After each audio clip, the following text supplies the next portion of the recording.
तुमसे तुम तक की कहानी आज एक ऐसे मोड़ पर पहुंच चुकी है जहां हर रिश्ता, हर भरोसा और हर झूठ सामने आने वाला है। आर्या के दिल में आज सिर्फ एक ही सवाल है, क्या नील वो इंसान है जो वह अब तक समझती रही, या फिर वो एक ऐसा चेहरा है जो सिर्फ मुखौटा पहनकर सबको बेवकूफ बना रहा है। पूरे घर में शादी की तैयारियां चल रही हैं, हर कोने में रोशनी और मुस्कुराहट है, लेकिन आर्या के दिल में एक अजीब बेचैनी है। उसे कुछ ऐसा महसूस हो रहा है जैसे सब कुछ एक झूठ पर टिका हो। शाम ढलते ही शादी की रस्में शुरू होती हैं। मंडप सजा हुआ है, नील की आंखों में एक अजीब सी चमक है, जैसे कोई जीत का एहसास हो। लेकिन आर्या की निगाहें हर चीज को परख रही हैं। तभी उसे नील के मोबाइल पर एक अज्ञात नंबर से मैसेज आता दिखता है, game over Neel, she knows everything. Arya का दिल जोर से धड़कता है। वह समझ जाती है कि अब सच सामने लाना ही होगा। वह सीधा अपने कमरे में जाती है, जहां उसने पिछले कुछ दिनों से हर शक को जोड़कर एक सच्चाई बनाई थी। नील की चालों को पकड़ने के लिए उसने हर सबूत इकट्ठा किया था, वीडियो, कॉल रिकॉर्डिंग्स और एक फाइल जिसमें नील के गुप्त सौदे दर्ज थे।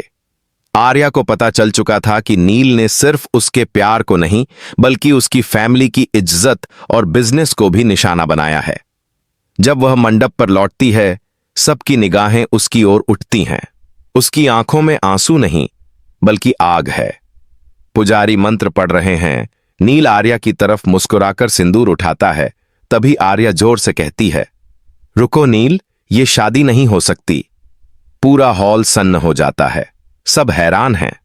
आर्या की आवाज में एक सच्चाई की ताकत है। वो आगे बढ़ती है, सबके सामने अपने फोन की स्क्रीन ऑन करती है और वीडियो चलाती है। उसमें नील किसी अजनबी आदमी से पैसे लेते हुए और आर्या के पापा की कंपनी के कागजात चोरी करते हुए नजर आता है। भीड़ में हलचल मच जाती है। नील का चेहरा उतर जाता है। आर्या कहती है, यह है तुम्हारा असली चेहरा नील। तुमने मेरे प्यार को धोखा दिया, मेरे परिवार के विश्वास को तोड़ा और अब इस शादी को अपनी जीत समझ रहे थे। आर्या की आवाज गूंजती है। सब रिश्तेदार, दोस्त और मीडिया कैमरे उस पर टिक जाते हैं। नील कुछ कहने की कोशिश करता है, पर शब्द उसके गले में अटक जाते हैं।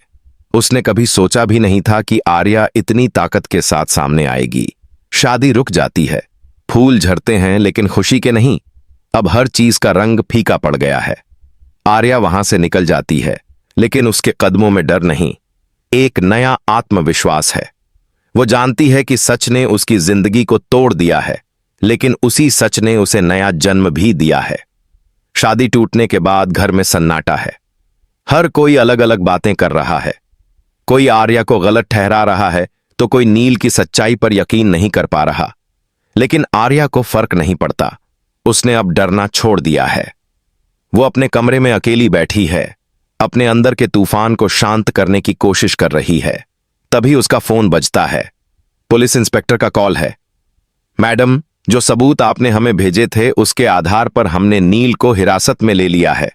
उसके खिलाफ गंभीर धोखाधड़ी और फर्जीवाड़े के केस दर्ज हुए हैं। आर्या गहरी सांस लेती है, जैसे किसी भारी बोझ से आजादी मिली हो। लेकिन कहानी यहीं खत्म नहीं होती। नील जेल में भी हार मानने को तैयार नहीं। वो अपने एक साथी से कहता है, आर्या ने आज मुझे हरा दिया, लेकिन मैं उसे चैन से जीने नहीं दूंगा। दूसरी ओर आर्या अपने पिता के बिजनेस को फिर से संभालने लगती है। जो कुछ टूटा था, उसे जोड़ने में जुट जाती है। उसकी मेहनत और सच्चाई धीरे धीरे सबका दिल जीतने लगती है। मीडिया अब उसे the woman who exposed A fraud groom के नाम से जानने लगती है। लेकिन एक दिन, जब सब कुछ ठीक लग रहा होता है, आर्या के ऑफिस में एक रहस्यमयी लिफाफा आता है।